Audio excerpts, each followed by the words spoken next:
Alright, today we're going to add some spacers. This is what it looks like without the spacers. See where the fender meets. And then we're going to see what it looks like with the spacers. First thing we're going to do is loosen the lug nuts and go ahead and take the tire off. What we want to do is we want to make sure that our jack, pull this, take this cover off. We want to make sure that the jack and the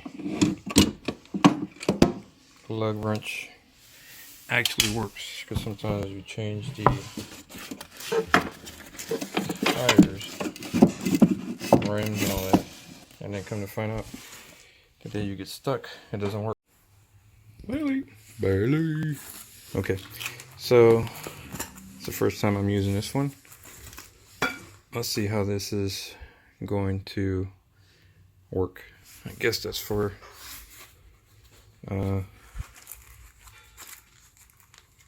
some type of piece there. Alright, let me see. Stop. You don't know. Let's see here how this is going to come out. Guess it comes out from here.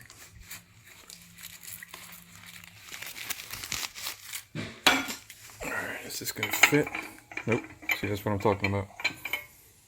So what you want to do is you want to get an extension, because now you know it's not going to fit onto the tires. But let me see, this is also a lock. Let me grab the wheel lock and see if it'll fit. I want to say the wheel lock is in the trunk. Sorry about that, almost dropped the phone. I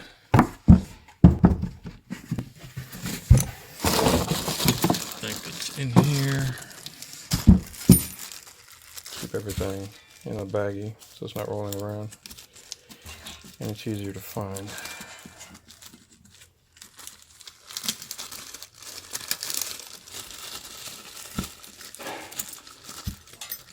This is the wheel lock for the rims. Let's see if it's going to fit in here. Yes, it does, so we're going to look. Okay, now I'm going to go ahead and pop these loose. So I can go ahead and jack it up, and I'll show you how that's going to happen.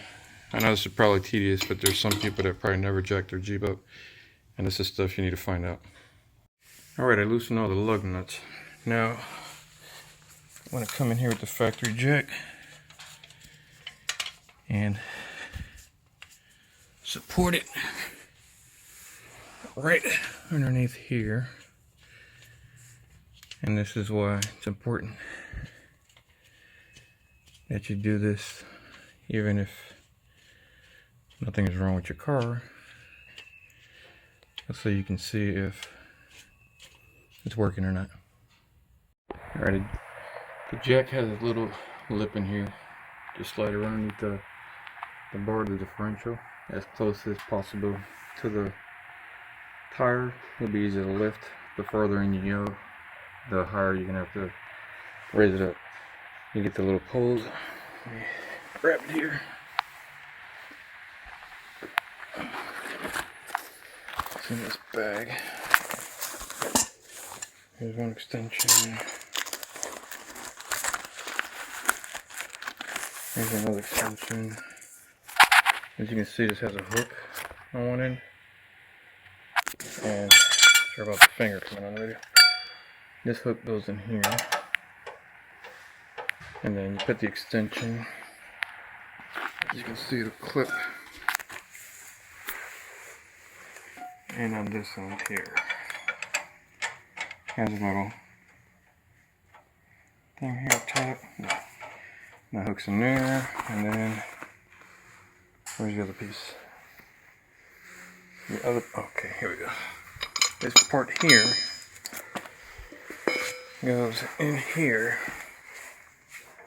As you can see, this has a locking. So what you want to do is put this in here. Like I said, I hate doing one-handed videos.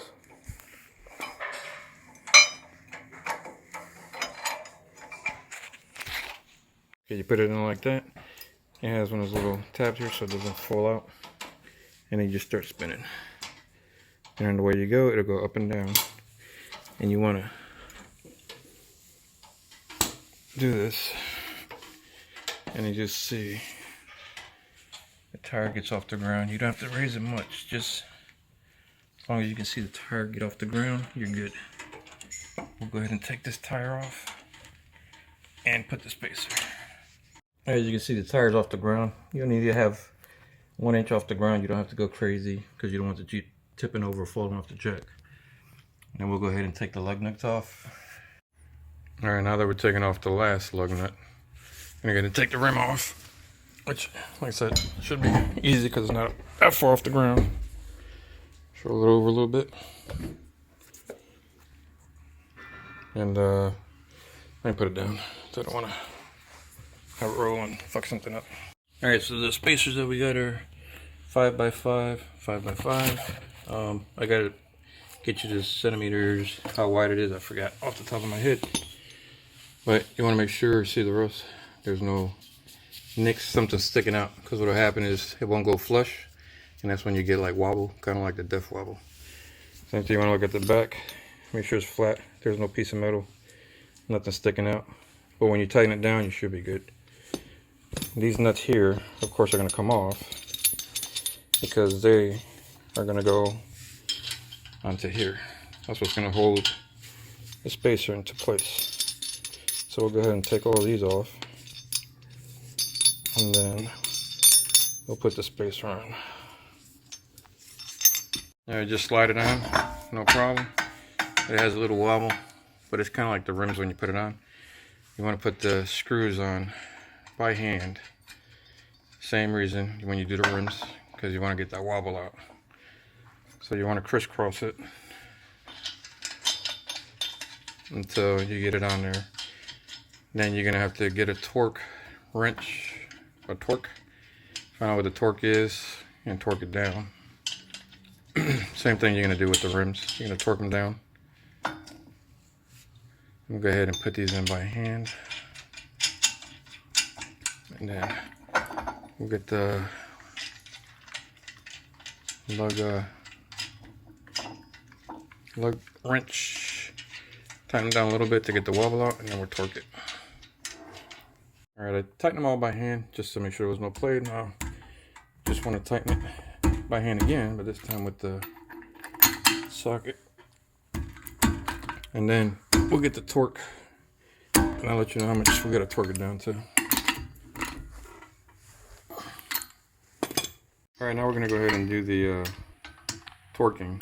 What you want to do is you want to torque it down. It's supposed to be 135, but you want to do the start it at 30 and then on a star pattern, and then go to 60, 90, all the way to 135, all the way till you hear the click. You didn't hear a click on that one. And the reason why you want to do 30, 60, 90 and bring it up little by little is because you don't want to put stress on the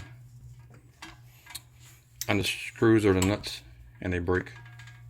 So you do them little by little. Alright, I just want to show you.